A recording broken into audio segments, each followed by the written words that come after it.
बिस्मिल्लाहिर्रहमानिर्रहीम, अस्सलाम वालेकुम। एक पाकिस्तान के साथ मैं हूं ज़ौक अहमद। नाज़रीन, तर्जुमान पाक फौज की प्रेस कॉन्फ्रेंस हुई। इसमें नाम लिए बगैर बानी तरीके इंसाफ को जहनी मरीज, गद्दार और कौमी सलामती के लिए खतरा करार दिया गया।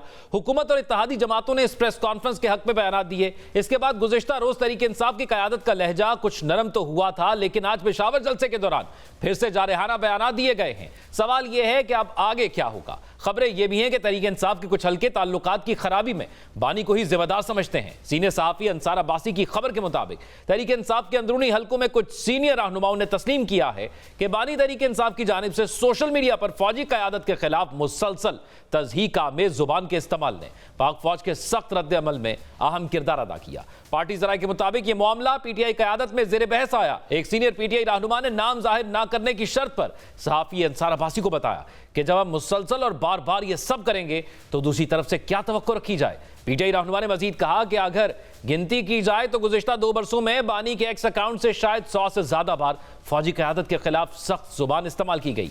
वफाकी वज़रा और हुकूमती इत्तेहादी DGISPR के हक में बोल रहे हैं। वज़ीर दिफा ने फौज के तर्जुमान का रद्द अमल मुनासिब करार दिया।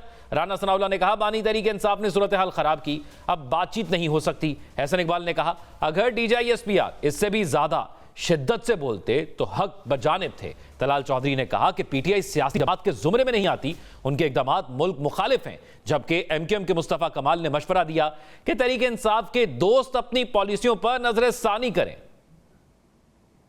जिन लोगों का ये किरदार हो वो बात कर सकते हैं कि ये बात नहीं होनी चाहिए और ये बात नहीं होनी चाहिए। अफवाज के खिलाफ कोई भी हर्जा सराई करेगा तो उसके साथ सख्ती से निपटना चाहिए। मुल्क की सालबियत के साथ खेलने वाला गद्दार तो हो सकता है, मुल्क की सालबियत से खेलने वाला ज़हनी मरीज तो हो सकता है, लेकिन ये पाकिस्तानी नहीं हो सकती। ये फौज हमारी फौज है, इस फौज के साथ अवाम है, हमें इस फौज पर, इसके सरबराह पर फख्र है। मुल्क की बदनामी का सबसे बड़ा बाइस अगर आज कोई नैरेटिव है तो वो पीटीआई और पीटीआई के बानी का नैरेटिव है। मैं DGISPR की प्रेस कॉन्फ्रेंस को 100% मैं उसको सेकंड करता हूँ। तर्जुमान पाक फौज की प्रेस कॉन्फ्रेंस के बाद तहरीक इंसाफ की जानिब से मुफाहमाना बयानिया सामने आया। चेयरमैन तहरीक इंसाफ बैरिस्टर गौहर ने कहा कि अपनी अना को जाने देना होगा, एक दूसरे को जगह देना होगी। पहले हम ये बयानिया लेकर जा रहे थे कि बानी को रिहा करो, अब हम कहते हैं कि मुलाकात करवाओ। विक्टिम तो हम है, हमारी साथ में जुल्म ज्यादतियां हुई, लीडर हमारा जेल में एक्सेस उसको नहीं। हम रिहा करो के बजाय आगे मुलाकात कराओ, तो इतने तक आ गए। चेयरमैन तहरीक इंसाफ का यह बयान जाहिर कर रहा था कि तहरीक इंसाफ मामलात की बेहतरी के लिए एक कदम पीछे हटने को तैयार है।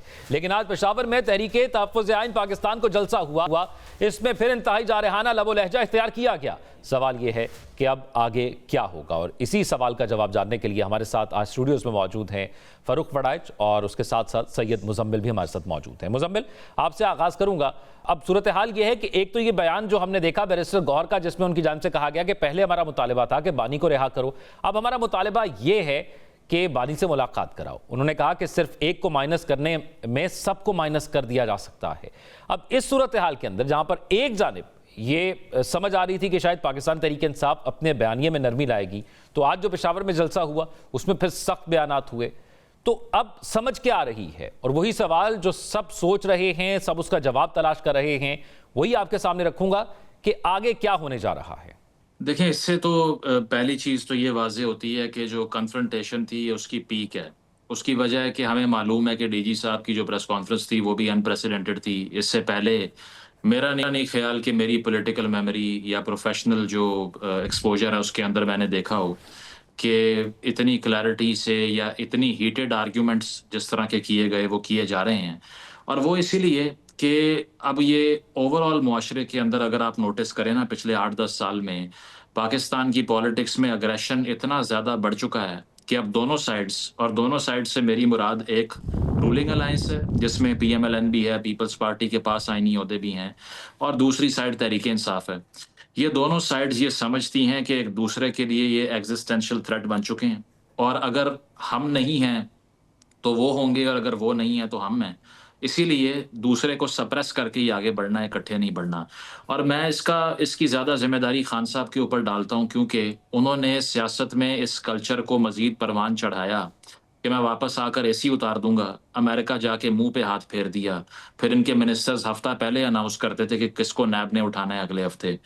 और ये कैंसलेशन यानी कि पॉलिटिकल कैंसलेशन के जिसने मेरे मुखालिफ को वोट दिया है, यहाँ तक कह दिया जनाब ने कि ना उससे कोई शादी करेगा उनके बच्चों से, ना उनको सोशल गैदरिंग में जाने देंगे, ना पब्लिक स्पेसेस में उनके लिए कोई जगह होगी। तो इसके बाद आप ये इनटॉलरेंस जो है ना, इसको मेन स्ट्रीम कर देते हैं, जो अब हो चुकी है। और अब तो ये है कि ये जो रूलिंग अलायंस है ये भी समझती है कि अगर ये जनाब वापस आते हैं तो फिर हमें नहीं छोड़ेंगे कम से कम, इसीलिए हम इनको ना छोड़ें।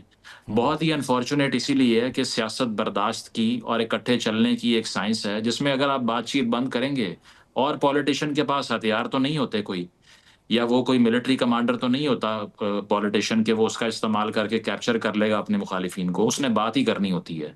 अब ये बयानिए की कैद में इतना आगे चले गए हैं कि पेशावर जलसे में जो तकारीर हम सुन रहे हैं ये नई बात नहीं है। सुहेल आफरीदी साहब के सीएम बनने की पहले की स्पीचेस भी आप देख लें, मैं अल्फाज इस्तेमाल नहीं कर सकता यहाँ पे, जो उन्होंने मोहसिन नकवी साहब से अस्क्राइब किए या दीगर लोगों को बताए। तो बात यह है कि सियासत में अगर आप इस तरह की गुफ्तगू को मेन स्ट्रीम करते जाएंगे ये आगे बढ़ता जाएगा, और एंगर जो है उसका रिजल्ट हमें पता है कि एक ऐसी सिचुएशन आ जाती है जिसमें इनटॉलरेंस बढ़ती है। यही चीज़ सोशल मीडिया पे दिखाई देगी आपको। किसी पॉलिटिकल एंटिटी पे तनकीद कर दो तो सहाफ़ियों समेत, एक्टिविस्ट समेत सारे आकर आपको लिफाफा भी कहेंगे, आपको चोर भी कहेंगे, क्रेडिबिलिटी पे हमले करेंगे आपकी। तो इसका हासिल वसूल कुछ भी नहीं तो है। यानी इसका तो पाकिस्तान तहरीक इंसाफ को मजबूरी तौर पर जो नजर आ रहा है वो नुकसान ही हो रहा है, इससे अभी तक कोई फायदा पाकिस्तान तहरीक इंसाफ को हुआ नहीं। फरूक, अब इस सिचुएशन के अंदर जो एग्रेशन का जिक्र मुजम्मिल ने किया, क्या इस एग्रेशन का किसी को कोई फायदा अभी तक हुआ है, माजी के अंदर भी और अभी भी? और क्योंकि पाकिस्तान तहरीक इंसाफ को मजमूई तौर पर देखें तो हमें कोट लखपत से खत भी सामने नजर आता है जिसमें वो कहते हैं कि बैठकर बात करते हैं, कोई मामलात को आगे बढ़ाएं, बातचीत से आगे बढ़ाएं। सीनियर लीडरशिप इमरान खान के अलावा बातचीत करने को या नरम रवैया रखने पर बार बार बात करती है। अब लेकिन उस तमाम सूरत हाल के अंदर जो जूनियर लीडरशिप है वो जज्बाती बहुत हो गई है। तो फिर पाकिस्तान तहरीक इंसाफ के लिए क्या ऑप्शन है, क्या रवैया है, वो किसकी बात मानेंगे? क्या सीनियर लीडरशिप या फिर जूनियर लीडरशिप? बहुत शुक्रिया आपका। मुझे इस तरह से लगता है कि अगर इन 2-2.5 सालों में खान साहब जो हैं उनका रवैया शायद वैसे ही हो लेकिन इजहार मुख्तलिफ हुआ है। यानी अगर मैं इसे मिसाल दे के वाज़ह करूँ तो जब हम गए थे जेल में, अडयाला जेल, उनसे मुलाकात भी हुई, सवालात भी हुए, तो मुझे याद है कि वो नाम नहीं लेते थे। वो ये कहते थे मुल्क पे फ़लाँ का कब्ज़ा है, ये है, फ़लाँ राज है, ऐसी उन्होंने बातें की थी जो हमने रिपोर्ट भी की, बाहर आके बातें भी की। तो हम सारे सहाफ़ी इस उलझन का शिकार रहे कि किसकी बात हो रही है, ये किस डिक्टेटर की बात हो रही है, क्योंकि मुल्क में तो जमहूरियत है, वज़ीर आज़म है, हर, तो उन्होंने कहा नहीं डिक्टेटर का राज। तो जब हमने उनसे ये पूछा कि भाई कौन डिक्टेटर, तो उन्होंने फिर भी नाम नहीं लिया। उन्होंने कहा आप सबको पता है। हमने फिर उन्हें पूछा, उन्होंने फिर नाम नहीं लिया।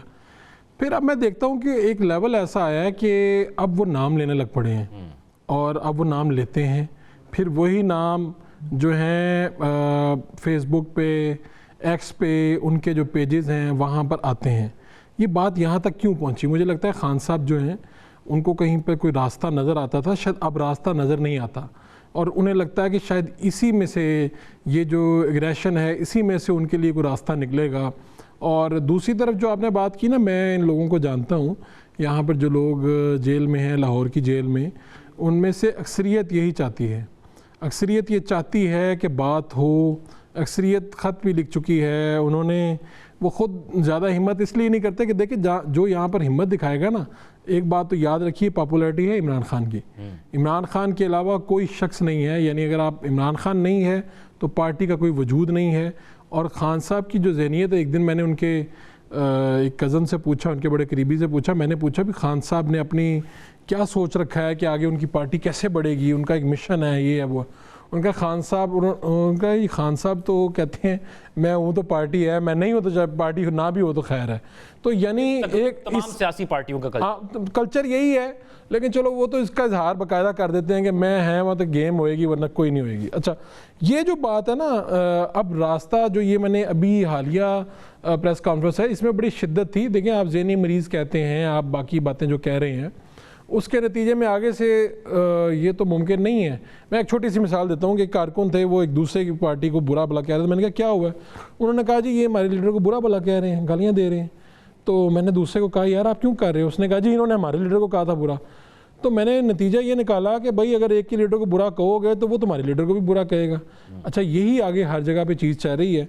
आज जो जलसा हुआ है और जो तकारीर हुई हैं, ये बहरहाल एक ख़बर नहीं ये दे रही हैं कि अगर कहीं पे कोई बात मुज़ाकरात की भी थी तो आज के जलसे के बाद वो मुज़ाकरात के चांसेस भी महदूद होकर रह गए हैं और फिल वक्त कोई आगे मुज़ाकरात नहीं है, ना इस्टेब्लिशमेंट को कोई इस वक्त ज़रूरत है, वो तमाम मराहिल गुजर चुके हैं, ना आज की सिविल गवर्नमेंट के पास ये इख्तियार है कि वो मुज़ाकरात कर सके।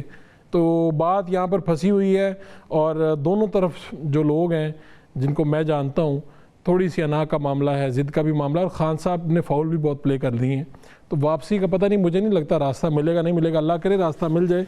फ़िलहाल जो नज़र आ रही है पाकिस्तान तहरीक इंसाफ के लिए, खान साहब के लिए मुश्किल, बल्कि हमें तो लोगों ने कहना शुरू कर दिया है कि जी अगर पाकिस्तान तहरीक इंसाफ रहेगी तो माइनस इमरान खान रहेगी। अच्छा, अब इस सूरत हाल के अंदर मुजम्मिल, पाकिस्तान तहरीक इंसाफ वाले एक मौक़िफ़ रखते हैं कि इससे बुरा हमारे साथ क्या हो सकता है? इमरान खान जेल में हैं, मुलाकात नहीं करने दी जाती, तमाम सीनियर लीडरशिप को जो है वो जेल में रखा गया है, फिर प्रेस कॉन्फ्रेंसेस करवा कर लोगों को पार्टी से निकाला गया, कारकुनान को गिरफ्तार किया गया।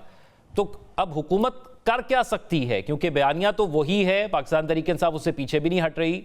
जब वो प्रेस कॉन्फ्रेंस डीजी साहब कर रहे थे तब भी सोशल मीडिया के पाकिस्तान तहरीक इंसाफ के अकाउंट्स उसी तरह बिहेव कर रहे थे और आज समझा जा रहा था कि शायद जलसे में कोई नरमी होगी कल की प्रेस कॉन्फ्रेंस के बाद जो पाकिस्तान तहरीक इंसाफ ने की थी, लेकिन आज फिर वही मामला है। तो अब हुकूमत आगे कर क्या सकती है? पाकिस्तान तहरीक इंसाफ तो करती है जो मैक्सिमम ये कर सकते थे, इन्होंने कर दिया। नहीं, देखिए, नरमी तो ऑप्शन है नहीं। उसकी वजह यह है कि अब पॉलिटिकल ट्रेनिंग ऐसी हो गई है कि अगर कोई भी मुज़ाकरात की बात करेगा या जाकर किसी से भी इंगेज करके भी आ जाएगा, उस पर भी ये इल्ज़ाम लगेगा कि तुम भी बिक गए हो, तुम्हारा ज़मीर भी बिक गया है। क्योंकि अब अग्रेशन की वही बात है ना कि अगर जलसे में ये ज़बान नहीं इस्तेमाल होगी तो फिर वो डोपामीन नहीं क्रिएट होगी जो व्यूअर के माइंड में होती है ना। क्योंकि बेसिकली जो आपका फैक्शन जिसके लिए आप ये सब कुछ कर रहे हो, एक सियासी ट्रेनिंग होती है हर पार्टी की। एमआरडी की तहरीक में पीपल्स पार्टी की ये ट्रेनिंग हुई कि अग्रेशन की पॉलिटिक्स जो है उसका कोई फ़ायदा नहीं है, अवाम को बाहर ला कर लड़वाने से बेहतर ये है कि मैनिपुलेट करो। आज जरदारी साहब प्रेसिडेंट हैं, आज पीपल्स पार्टी के पास आईनी ओहदे हैं, उन्हें जलसा करने की ज़रूरत नहीं पेश आई, उन्होंने और रास्ता सीख लिया। तो बात यह है कि आपने अवाम को बाहर आके लड़वा के देख लिया, आपने जो है वो 8 फरवरी के इंतखाबात का रिजल्ट भी देख लिया, आपने 9 मई भी देख लिया, 26 नवंबर भी देख लिया, गंडापुर साहब के 2-3 धरने भी आपने देख लिए, कोई फ़ायदा नहीं हुआ। तो पाकिस्तान की पॉलिटिकल हिस्ट्री का लेसन ये है कि जो भी अवाम को इस तरह बाहर लाकर लड़वा के अपनी बात मनवाने की कोशिश करता है, या तो आप हकीकी स्ट्रगल कर रहे हो ना पब्लिक एलिवेशन की, आपका एक डिमांड लिस्ट हो, आप ये कहें कि 2.5 करोड़ बच्चा स्कूलों से बाहर है, उनको स्कूलों में लेकर आना है, आप ये कहें कि ये मुल्क जो है इसमें इंफ्रास्ट्रक्चर डेवलपमेंट होनी चाहिए, तालीम मिलनी चाहिए, पीने का साफ़ पानी मिलना चाहिए, लेकिन आपका तो 1 पॉइंट एजेंडा है। तो 1 पॉइंट एजेंडा की पावर पॉलिटिक्स करनी है तो फिर लोगों का नुकसान तो कम से कम ना करवाओ ना। तो बात यह है कि बयानिए के कैदी बनने की बात है, और अब अगर इसको टोन को नीचे लाएंगे तो अपने वोटर ही सबसे पहले आप पे हमला कर देंगे। और इसका एक्सपेरिमेंट फवाद चौधरी साहब ने, शेर अफजल मरवत साहब ने, गंडापुर साहब ने, सब ने देख लिया है कि वो लॉयलिस्ट थे ना पार्टी के, उनको क्या मिला? कुछ भी नहीं।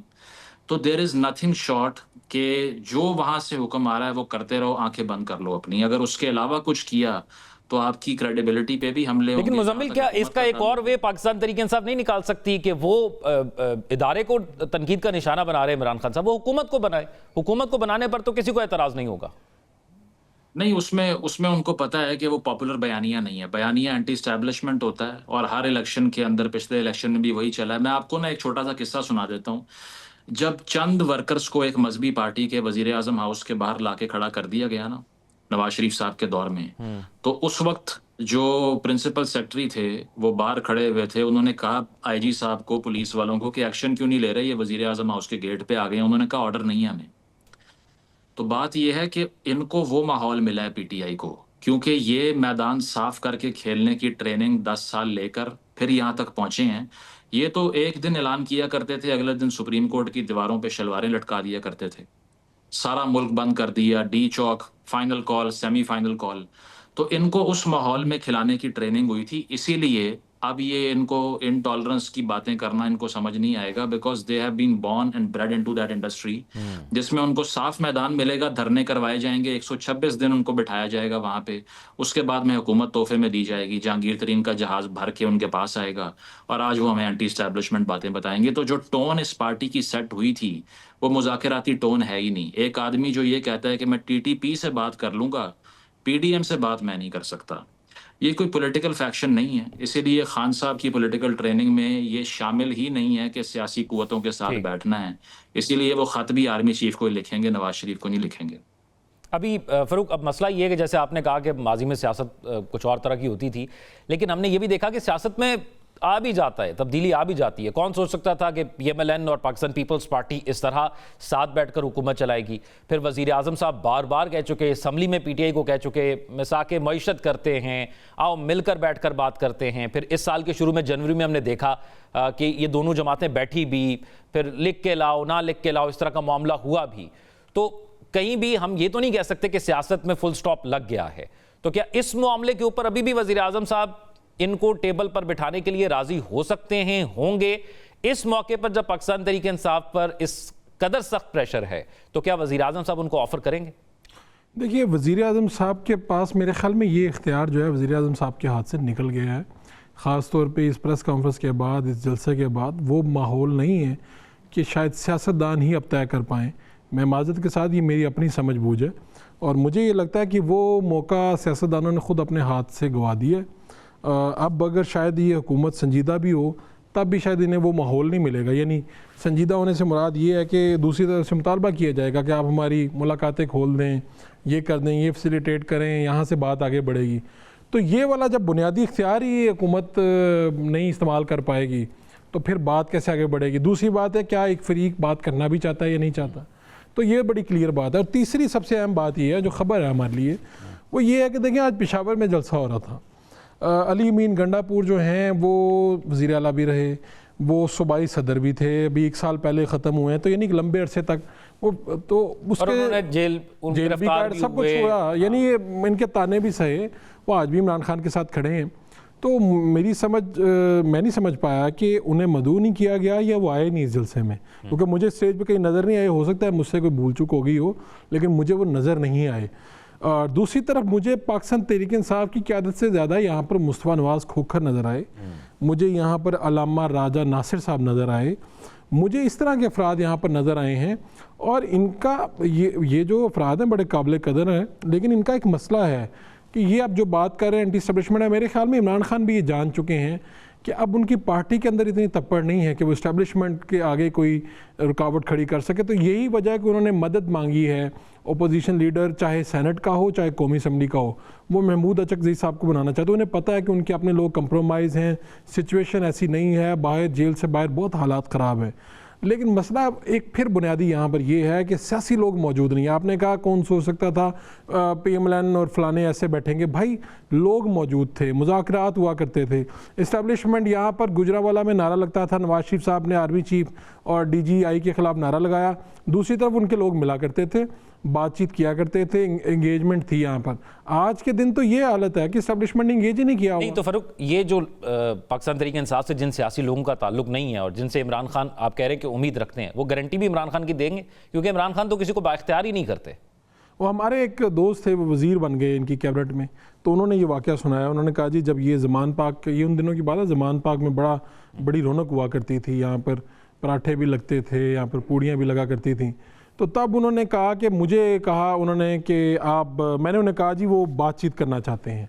दूसरी तरफ उनका इशारा मुक़्तदर हलकों की तरफ था, तो उनका ठीक है आप बात करें। कहते खान साहब ने मुझे मैंडेट दिया, हमने बातचीत शुरू कर दी। मैंने कोई तीसरी चौथी मरतबा पैगाम रसानी की, तो एक दिन इजलास हो रहा था, उन्होंने कहा यार ये तो लेके आ जाता है उनकी बात, ये तो उन्हीं का बंदा है, ये वो। कहते उन्होंने इतना एम्बैरस किया मुझे कि उसके बाद मेरे अंदर हिम्मत नहीं रही। दूसरी बात ये उन्होंने मुझे ये कहा, बुज़ुर्ग आदमी है, उन्होंने कहा कि यार आज के बाद इसकी गारंटी कौन देगा इस लीडर की, यही एक सबसे बड़ा सवाल है कि इमरान खान का गारंटर कौन होगा, कौन ये ज़मानत देगा कि भाई ये जो शख्स है ये बाहर आके, अब तो उन्हें डर लगने लग पड़ा है कि ये कोई ऐसी बातें ना कर दें जो मुल्क के ही अगेंस्ट चली जाएँ। यानी ऐसे कुछ राज भी होते हैं, वज़ीर आज़म बने थे वो इस मुल्क के, तो वहाँ पे दूसरी तरफ ट्रस्ट इश्यूज़ हैं बहुत ज़्यादा।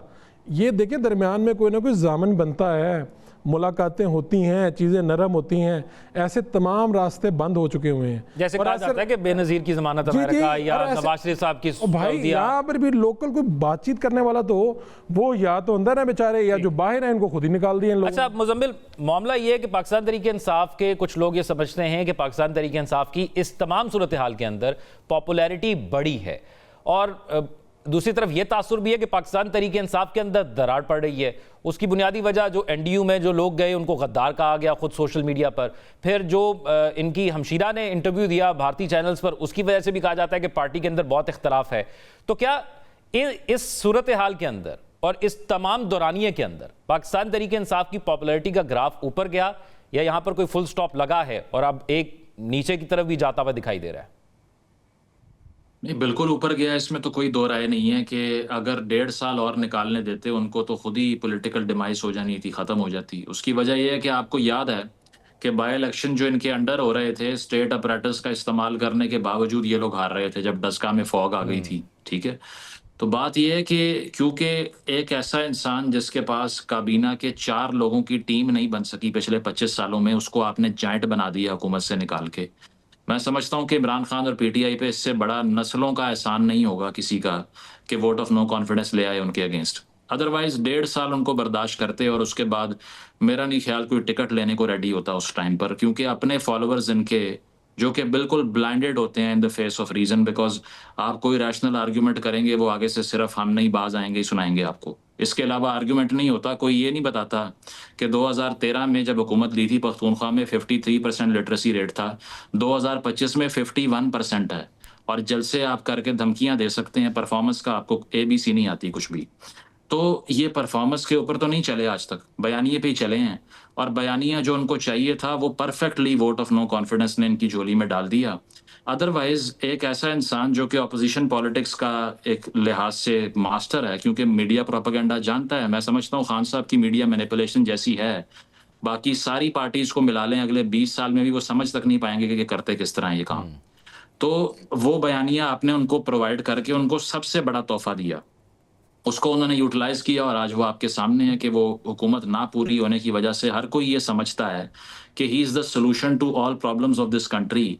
जबकि आज बिठा के इनसे पूछ लें जब आप आएंगे, वजीर ख़जाना कौन होगा आपका, दिफा कौन होगा, फॉरेन मिनिस्टर कौन होगा, किस मुल्क से एक मुल्क का नाम ले लो जिससे ताल्लुक अच्छा छोड़ा आपने, कुछ भी नहीं पता होगा। लेकिन फिर भी अब बात वही है कि आजकल सोशल मीडिया का दौर है और उसके ऊपर एल्गोरिदम में जो रूल करता है वही मुल्क को रूल करेगा। अच्छा, इसमें अगर कंक्लूजन अगर हम देखें मुजम्मिल, एक सिर्फ कारकर्दगी की बुनियाद पर तो कोई भी हुकूमत हमारे यहाँ नहीं आई, कारकर्दगी की बुनियाद पर तो कोई भी उस तरह नहीं आता। लेकिन अब सूरत हाल ये है कि पाकिस्तान तहरीक इंसाफ का एक मौक़िफ़ और भी है, वो ये है कि मखसूस नशस्तों वाला मौक़िफ़ भी उनका है, उनसे उनका इंतखाबी निशान छीना गया वो मौक़िफ़ भी है। तो इस सारे जितने भी मौक़िफ़ हैं पाकिस्तान तहरीक इंसाफ के, क्या ये उनके लिए कोई फ़ायदेमंद हो सकते हैं? नहीं, बिल्कुल देखें, ये जो बात है ना कि जो सीट्स वाला मामला है जो 2 तारीख अक्सरियत हुकूमत ने बनाई है, मैं समझता हूँ बिल्कुल जाली है। ये PTI का राइट था। 8 फरवरी के इंतखाबात मैं समझता हूँ PTI ठीक कह रही है, लेकिन यही तो गलतियाँ हैं कि आप उनको जितना डिप्राइव करेंगे वो उतने बड़े हो जाएंगे। एक मिनो को आपने जाइंट इसी तरह बनाया ना कि वो जो ज्यादती हो रही है का बयानिया है, मैं समझता हूँ कि सोल्यूशन ही कोई नहीं है जब तक इनको इक़्तिदार ना दिया जाए, और इक़्तिदार ये अब ले नहीं सकते। उसकी वजह यह है कि अब इतना आगे चले गए हैं कि अब गालम गलोच का कल्चर उस स्टेज पे पहुंच गया है कि हर कोई समझता है कि ये नेशनल सिक्योरिटी थ्रेट बन गए हैं, जो मैं नहीं मानता कोई लीडर होता है। लेकिन चलें, नवाज शरीफ साहब भी नेशनल सिक्योरिटी थ्रेट थे 2017 में, उससे पहले बेनज़ीर साहिबा, उससे पहले भुट्टो साहब। तो ये तो पुराना हमारा मामला, ये चलता आएगा, ये सीट स्विच होती रहेगी। लेकिन देखना ये है कि क्या ये मामला उसी तरह था, उसका बहुत से ऐसे मामला थे जिनका हल मुख्तलिफ निकला, तो क्या इमरान खान साहब का हल मुख्तलिफ निकलेगा या निकलेगा? बहुत शुक्रिया, मुज़म्मिल हमारे मौजूद थे और फ़रूख फुरैश हमारे साथ मौजूद थे। नाज़रीन, प्रोग्राम में शामिल करेंगे एक ब्रेक के बाद होते हैं। ब्रेक के बाद खुश आमदीद नाज़रीन। बांग्लादेश के शिद्दत पसंद भारत के रास्ते पाकिस्तान आ रहे हैं। ये वो चौंका देने वाला इंकशाफ है जो खुद बांग्लादेश के इंसदादे दहशतगर्दी मरकज की तहकीकात से सामने आया है, और इसकी तहलका खेज तफसीलात आज रोजनामा डॉन में शाया की गई हैं। ये रिपोर्ट बांग्लादेश के तहकीकाती सहाफी मारूफ अल हसन ने तहरीर की है। रिपोर्ट के मुताबिक बांग्लादेश के 25 से 30 शहरी इस वक्त पाकिस्तान में मौजूद हैं। ये शहरी तहरीक तालिबान पाकिस्तान समेत दीगर शिद्दत पसंद तंजीमों के साथ मिलकर रियासत पाकिस्तान के खिलाफ मुसल्लह कार्रवाइयां कर रहे हैं और इनमें से 4 पाकिस्तानी सिक्योरिटी फोर्सेस की कार्रवाइयों में मारे भी जा चुके हैं। ये इंकशाफ न सिर्फ बांग्लादेशी सिक्योरिटी इदारों की बरवक्त और मौसर कार्रवाई का सबूत है, बल्कि इससे जाहिर होता है कि बांग्लादेश शिद्दत पसंदी के खिलाफ संजीदा और मुस्तैद है। रिपोर्ट में बताया गया है कि इस साल 26 सितंबर को खैबर पख्तूनख्वा के जिला कर्क में सिक्योरिटी फोर्सेस के ऑपरेशन के दौरान एक दहशतगर्द मारा गया। जब मीडिया पर इसकी लाश की तस्वीर नशर हुई तो बांग्लादेश में उसके भाई अरमान ने शनाख्त कर लिया कि यह तो फैसल हुसैन है। रिपोर्ट के मुताबिक फैसल हुसैन बांग्लादेश में अपने खानदान को यह बताकर गया था कि उसे दुबई में काम मिल गया है, जबकि हकीकत में वो पाकिस्तान की हदूद में तहरीक तालिबान पाकिस्तान के लिए लड़ रहा था। जब फैसल दुबई जा रहा था तो उसके भाई अरमान ने पूछा, क्या तुम्हें वीजा मिल गया है? फैसल का जवाब था, वो मैं भारत जाकर ले लूंगा। अरमान के मुताबिक यह बात सुनकर वो हैरान हो गया था कि फैसल वीजा बांग्लादेश के बजाय भारत जाकर क्यों लेगा। यही कहानी 19 साला बांग्लादेशी रतन धाली ने भी सुनाई थी। उसने कहा था कि उसके पास दुबई में क्लिनिक है उसके बॉस का और बॉस चाहता है कि रतन उसके पास आकर काम करे। उसके 20 दिन बाद उसने घर फोन करके बताया कि वो भारत में है और यहां से दुबई जाएगा। लेकिन बांग्लादेश के इंसदादे दहशतगर्दी मरकज की तहकीकात के मुताबिक ये दोनों अफराद गैर कानूनी तौर पर भारत से अफगानिस्तान गए, अफगानिस्तान के रास्ते पाकिस्तान आए और तहरीक तालिबान पाकिस्तान में शामिल हुए। रोजनामा डॉन में शाया होने वाले बांग्लादेश इंसदादे दहशतगर्दी मरकज के ये इंकशाफात जाहिर करते हैं कि किस तरह भारत पाकिस्तान में दहशतगर्दों की मुआवनत कर रहा है और दहशतगर्दी को फरोग दे रहा है। रिपोर्ट से यह भी मालूम होता है कि बांग्लादेश के सिक्योरिटी इदारे दहशतगर्दी के खात्मे के लिए संजीदा हैं और खित्ते में अमन अमान के लिए ठोस कोशिशें कर रहे हैं। अब इसी तमाम तो सूरत हाल पर बात करने के लिए हमारे साथ बांग्लादेशी सहाफ़ी कमरुज़्ज़मान मौजूद हैं। बहुत शुक्रिया कमरुज़्ज़मान आपके वक्त का। कमरुज़्ज़मान, सबसे पहले तो जो आज खबर डॉन के अंदर लगी ये इंतहाई तशवीशनाक थी और इस न्यूज़ ने जो है वो एक और बहस को जो है वो छेड़ दिया है। एक और बहस शुरू हो गई है कि बांग्लादेश से भारत लोगों को पाकिस्तान भेजता रहा और इसकी तहकीकात खुद बांग्लादेश ने की, जो बड़ी खुशाइन चीज़ है। तो ज़रा बताइएगा कि इस खबर के हवाले से मज़ीद क्या वहाँ पर तहकीकात हुई और मज़ीद क्या इंकशाफात सामने आए थे? Thank you very much. I actually partly understand the question, but I read that report that you have mentioned. So if you ask me in English, that will be better for me to reply. Basically, I want to ask you that it is very alarming that India is using Bangladeshi people to do terrorist activities in Pakistan, and this all report and this all situation was conducted by Bangladeshi forces and Bangladeshi investigation agencies. So till now, what are the facts which are in front of us, and you must have looked on that.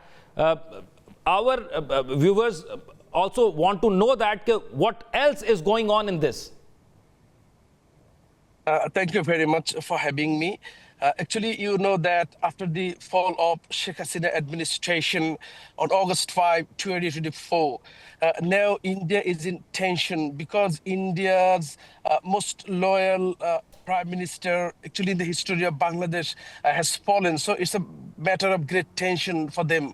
So now one of the main agendas of the neighboring India is to prove that the relationship between Bangladesh and Pakistan is not good for the betterment of this country. Actually, if we go to the history of this type of information, is that Bangladesh is a Muslim majority country, you know, and many people are so much weak to their religion. And even during the war of Afghanistan and Soviet Union in 1990s, many Bangladeshi people took part in that war against Soviet Union with Afghanistan. And even a noted person who returned to the country after that war, and he wrote a book. The name of that that book was Afghanistan Ami Allah ke dekhi. That means I saw Allah in Afghanistan. So it's nothing new. Actually, you know that there are so many people, young people, who are sometimes emotional and they are easily misguided by the militant groups. And they sometimes being emotional, they joined in militant group. It's very common in many other countries, you know very well. And there are also even concerns in the European countries. So it's nothing new in Bangladesh. Some Bangladeshi people sometimes they travel to India first, then go to Dubai, and then go to third country, and sometimes they join some terrorist activities in the name of jihad or something like that. So it's also something like that. But now, at this moment, it has been picked up and it has been focused seriously, so that India tries to prove that Bangladeshi people, they are joining in terrorist activities, using after going or migrating to Pakistan, then they are being killed. Actually, this type of report is very much intentional, and the story how it was developed, I also noticed it, and even there was no specific information that the reporter visited the houses of those who are claiming, and they have used some photos that were on social media pages. So there are some weaknesses, I think, in that report. Right मतलब कि ये बकौल आपके भी कि ये नया नहीं है, और जिस तरह की शेख हसीना की हुकूमत थी और जिस तरह के बांग्लादेश और भारत के पहले के ताल्लुकात थे और जिस तरह का वो नेक्सस पाकिस्तान के खिलाफ इस्तेमाल होता था, वही चीज़ आगे आ रही है. So it reminds me of Qamaruzzaman of that time when we were separated. That was also the same mindset. So we can call it that Sheikh Hasina was deliberately doing this to make terrorist activities in Pakistan and using his own people. And unfortunately, if you look at the history or previous records, even during the tenure of Sheikh Hasina, the issue of terrorism, the issue of radicalism was sounded more. And even this is a very long-term tradition of the Sheikh Hasina's politics, is that whenever Sheikh Hasina is on the opposite side or not in power, Hasina always tries to convince the international communities that the radicalism is rising here in Bangladesh. People are being influenced to the radical forces. So I am the person who is very impartial, and I am the person who can save the country from radicalism. Actually, this is a trump card of Sheikh Hasina's politics to convince the international communities. And even during after the fall of Sheikh Hasina on August 5 last year, when Dr. Yunus took in charge of running the country for the interim period, even the same trump card was trying to being used, but international community didn't accept that. So it's very common tradition and the politics of Awami League and Sheikh Hasina always this. And now you know that Sheikh Hasina is in India and the local court already right.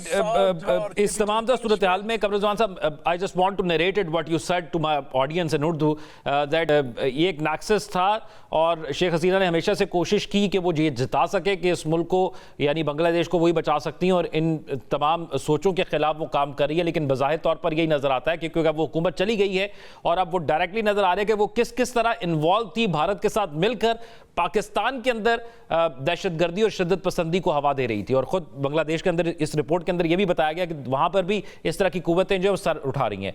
Meanwhile हमें join किया है brigadier Haris Nawaz साहब ने. बहुत शुक्रिया brigadier साहब आपके वक्त का. ब्रिगेडियर साहब, अब ये बड़ी एक आज जो डॉन पर रिपोर्ट हुआ, बड़ी तशवीशनाक सूरत हाल रिपोर्ट हुई कि भारत बांग्लादेश से लोगों को पाकिस्तान में टीटीपी के अंदर शामिल कराता रहा है और फिर यहाँ पर कार्रवाइयाँ करवा रहा है, और अभी भी जो है वो मुतअद्दिद लोग पाकिस्तान के अंदर भी मौजूद हैं और ये प्रोसेस जारी है. तो आप कैसे देखते हैं कि भारत रीजनल स्टेबिलिटी और ख़ासतौर पर पाकिस्तान की स्टेबिलिटी को सबूताज करने के लिए या नुकसान पहुँचाने के लिए किसी भी हद तक गिर सकता है? देखें, भारत का तो हमेशा से, लेकिन इसमें हसीना वाजिद की उस वक्त जो हुकूमत थी वो भारत और फिर इसके बाद टीटीपी, ख्वारिज और आईएस, ये सारा नेक्सस मिलके दे वर वर्किंग टुगेदर.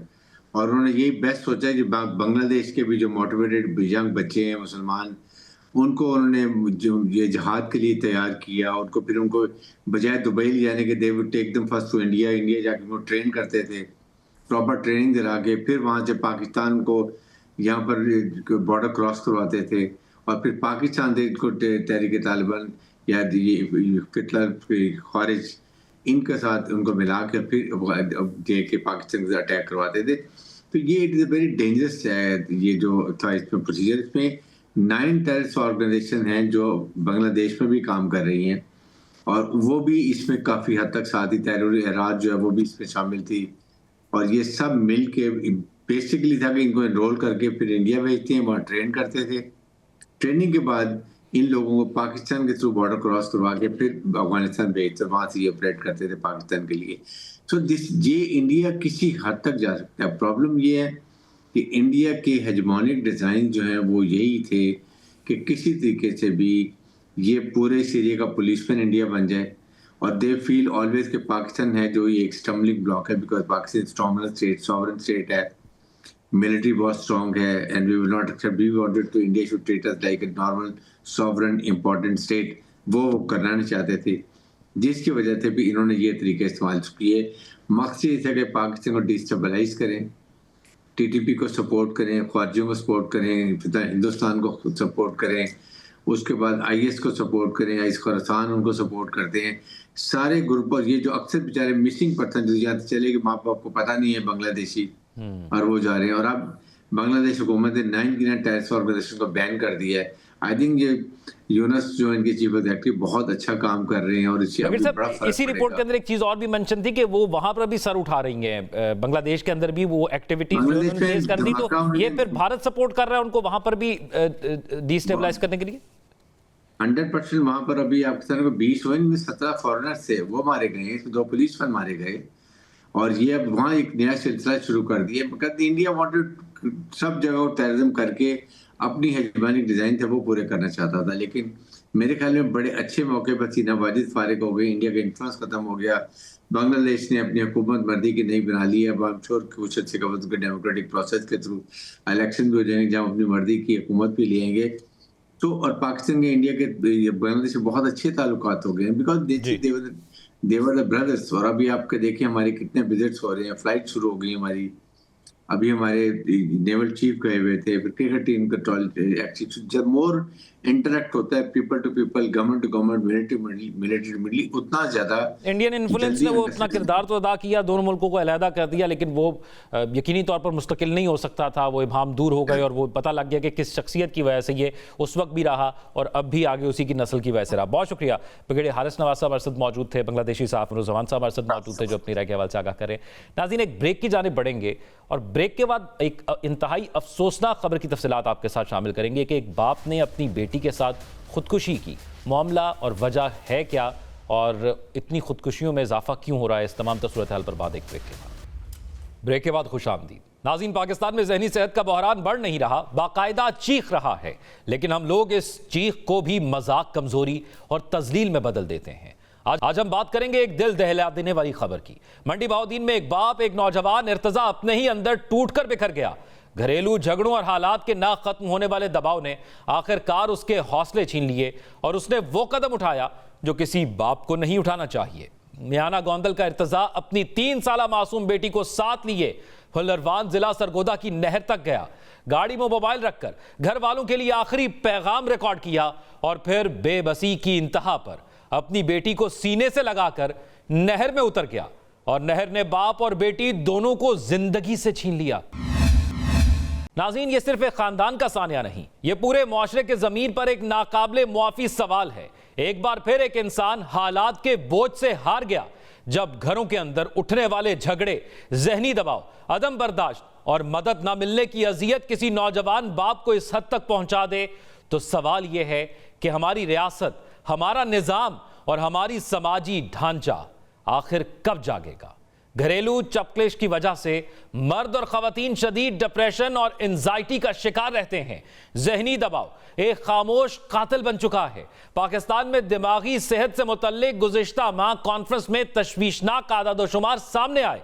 माहिरीन के मुताबिक पाकिस्तान की तकरीबन 34% आबादी किसी ना किसी किस्म की जहनी बीमारी से मुतासर है, जबकि मुल्क में गुज़िश्ता साल तकरीबन 1000 खुदकुशियां जहनी परेशानी से मुंसलिक थीं, यानी रोजाना तकरीबन 3 अफराद खुदकुशी करते रहे। पाकिस्तान में हर 3 में से एक फर्द, जबकि दुनिया भर में 5 में से एक फर्द जहनी सेहत के मसले का शिकार है। आलमी इदारा सेहत WHO के मुताबिक दुनिया भर में 1 अरब से ज्यादा लोग जहनी सेहत के मसाइल से दोचार हैं, जबकि जहनी तनाव और डिप्रेशन से अफराद, खानदानों और मईशतों पर भारी बोझ पड़ रहा है और बेशतर ममालिक इन मसाइल से निपटने की सलाहियत नहीं रखते। दुनिया भर में हर साल 7,20,000 लोग खुदकुशी करते हैं। यह 15 से 29 साल की उम्र के नौजवानों में मौत की तीसरी बड़ी वजह है। 2024 में वजारत सेहत की जानिब से कौमी असम्बली में पेश किए गए आदाद-ओ-शुमार के मुताबिक मुल्क में 8 करोड़ से जायद लोग नफ्सियाती मसाइल का शिकार हैं। नाज़रीन, ये कोई पहला वाक़या नहीं है पाकिस्तान में एक बाप ने जहनी मर्ज की वजह से खुदकुशी की हो। इससे पहले भी दर्जनों वाक़यात रिपोर्ट किए गए। 2 माह कबल इस्लामाबाद पुलिस के superintendent of police Adeel Akbar ने मुबैना तौर पर खुदकुशी कर ली थी। तहकीकाती रिपोर्ट के मुताबिक वो शदीद जहनी दबाव और तनाव का शिकार थे। नवंबर 2023 में बन्नू कैंट के CEO और CSS ऑफिसर बिलाल पाशा ने भी मुबैना तौर पर खुदकुशी की थी और उनके मुतालिक भी यही खबरें सामने आई थी कि वो भी जहनी दबाव का शिकार थे। ऐसे मुतादिद वाक़यात हैं जिनमें जहनी दबाव की वजह से खुदकुशियों की गई हों, और ऐसे वाक़यात हमें याद दिलाते हैं कि जहनी दबाव सिर्फ एक फर्द का मसला नहीं, यह हमारे मुआशरे की खामोश चीख है जिसे हम अक्सर नज़रअंदाज कर देते हैं। अगर हुकूमत और रियासत ने आज भी कदम ना उठाया तो ये कहानियां रुकने का नाम नहीं लेंगी। हुकूमत को भी चाहिए कि इन तमाम सूरत हाल का जायजा लेकर मौसर हिकमत अमली बनाई जाए ताकि मुल्क का हर फर्द इन जहनी मसाइल से निकल सके। अभी इसी तमाम तर सूरत हाल पर बात करने के लिए डॉक्टर सैयद अबुल हसन हमारे साथ मौजूद हैं, जो कि क्लिनिकल साइकोलॉजिस्ट हैं। उसके साथ साथ हमारे डिस्ट्रिक्ट रिपोर्टर शाहिद महमूद आतिफ हमारे साथ मौजूद हैं मंडी बहाउद्दीन से। दोनों का बहुत शुक्रिया। शायद मैं आपसे आगाज़ करूँगा और ये जानना चाहूँगा कि आपकी उनकी फैमिली से बात हुई, ज़रा बताइएगा हमारे नाज़रीन को भी कि असल मसला था क्या। ये भी खबरें आ रही हैं कि कोई अलहदगी का मामला था जिसकी वजह से ये इंतहाई कदम उठाया गया। असल हक़ाइक़ हैं क्या, मसला चल क्या रहा था उनके साथ उनकी निजी ज़िंदगी के अंदर? जी बिल्कुल, अर्तज़ा जो है वो इंतहाई मजहबी घराने से तल्लक रखता है और इलाके में इनका असर रसूख भी है और बड़ी स्ट्रॉन्ग ये हैं और आउट ऑफ सिटी ये मुलाजमत के सिलसिला में काम करते थे। इनका एक भाई है जो मस्जिद का इमाम भी हैं और ये 2 भाई हैं और 3 बहनें और एक इनकी वालदा है। वालिद साहब इनके जो हैं वो वफ़ात पा चुके हैं। इंतहाई मजहबी घराना है और इनका जो है गुज़श्ता साल से जो है बीवी से जो है वो बदसलूकी की वजह से जो है वो अलहदगी हो चुकी थी। उन्होंने कोर्ट के ज़रिए इनसे जो है वो खुला लिया था। बताया ये जा रहा है कि अब जो था वो बच्चे की हवालगी का मामला था। इनके पास तो नोटिस नहीं आए, लेकिन इनके अभी एक अजीज़ ने ये बताया कि कोर्ट की हवालगी के हवाले से इनको नोटिस मौसूल हुआ।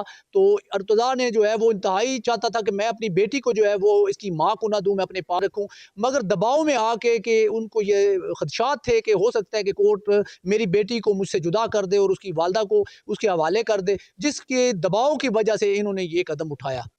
शायद ये बताइएगा पुलिस की तहकीकात इस हवाले से क्या बता रही हैं? क्या कोई ऐसी मालूमात सामने आई हैं जिससे ये वाज़े कर सकें कि वाक़े में कोई और तो मुलव्विस नहीं था? ये थाना फुल्लरवान का वाक़या है जहाँ पे इन्होंने जो है वो बेटी के हमरा छलांग लगाई नहर में और वहाँ पे इनको रिकवर भी किया गया। रेस्क्यू ने इनको निकाला और थाना ने ज़रूरी कार्रवाई करके पुलिस ने वर्षा के हवाले कर दिया। पुलिस का यही मौक़िफ़ है कि इनकी बदसलूकी जो थी वही वजह बनी है और अभी तक कोई ऐसी वजह सामने नहीं आई जिसकी वजह से जो है वो कोई कार्रवाई अमल में लाई जा सके। और जो मदई हैं, इनके भाई हैं, अगर वो कोई दरख्वास्त वगैरह या कोई कार्रवाई करवाना चाहेंगे तो उसके बाद ये मामला देखे जाएंगे। लेकिन पुलिस ने अपनी तरफ से जो है वो मुकम्मल छानबीन शुरू कर रखी है। तफ्तीश का जो है वो दायरा कार जो है बढ़ाया हुआ है।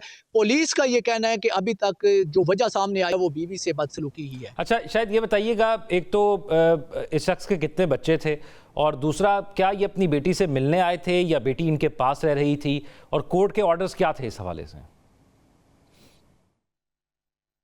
जी बिल्कुल, अर्तज़ा जो था वो उसके साथ ही उसकी 3 साला फूल जैसी बेटी उसके साथ ही रह रही थी और वालदा के साथ नहीं थी। वालदा ने क्योंकि अदालत से खुला ली थी, अभी केस चल रहा था बच्ची की हवालगी से, तो उस हवाले से जो है उसका वीडियो बयान भी अर्तज़ा का आपने देखा होगा नाज़रीन ने, कि उनका यही कहना था कि मुझे बीवी के रिश्तेदारों की तरफ से और अपनी मिसेज़ की जानिब से जो है, वो जो साबका उनकी बीवी है उनकी जानिब से जो है खदशात और बहुत ज़्यादा दबाव था, जिसकी वजह से वो उन्होंने ये कदम उठाया। अभी हवालगी के हवाले से ये कि इनकी तारीख बताई जा रही थी, कोई नज़दीक थी कोर्ट में, और उसके सिलसिला में इनको वहाँ पे पेश होना था बेटी को लेके, और इनको ये खदशा था कि मुझसे ये बेटी बिछड़ जाएगी और ये माँ को कोर्ट लेकर दे देगी और माँ के पास चली जाएगी। जो ये चाहते ही नहीं था अर्तज़ा कि ये बेटी किसी भी सूरत में मैं अपनी साबका जो बीवी है या बच्ची की माँ को दूं, वो यही चाहता था कि ये बच्ची जो है वो मेरे पास ही रहे। इस वजह से इन्होंने ये कदम उठाया और ये पहले जाके नहर पे गए और वहाँ पे इन्होंने वीडियो रिकॉर्ड की। वीडियो रिकॉर्ड करने के बाद वो वीडियो मोबाइल है जो वो गाड़ी में रखा, गाड़ी की जो है वो गाड़ी में रखी और इन्होंने नहर में छलांग लगा दी और वहाँ से राहगीर ने जो है वो इतला दी, जिसके पुलिस ने फौरी कार्रवाई करते हुए वो वीडियो बयान भी, मोबाइल भी कब्जे में लिया और वहाँ से ये पता चला और इनकी जो है डेड बॉडी वहाँ से रिकवर हुई। बिल्कुल ये कहना दुरुस्त है कि ये वालिद जो थे अर्तज़ा, ये किसी सूरत भी नहीं चाहते थे कि ये बच्ची जो है ये मैं उसकी माँ को दे दूं, वो यही चाहते थे कि ये मेरे पास ही रहे।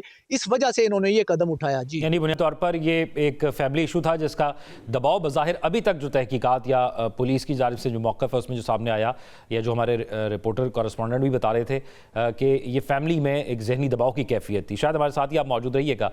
अब डॉक्टर सैयद अबुल हसन साहब हमारे साथ मौजूद हैं। डॉक्टर साहब, एक चीज़ मैं जानना चाहूँगा आपसे कि हमारे यहाँ वैसे इन चीज़ों को संजीदा लिया नहीं जाता माशरे में जितना बाहर लेना चाहिए या जितना ये संजीदा मसला है।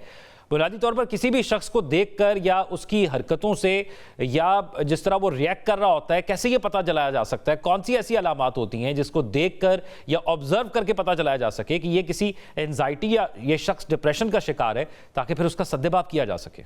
हमें जब सोसाइटी की तरफ आना होता है तो हमें अपनी मेंटल हेल्थ के साथ साथ सोशल हेल्थ की तरफ भी आने की ज़रूरत है।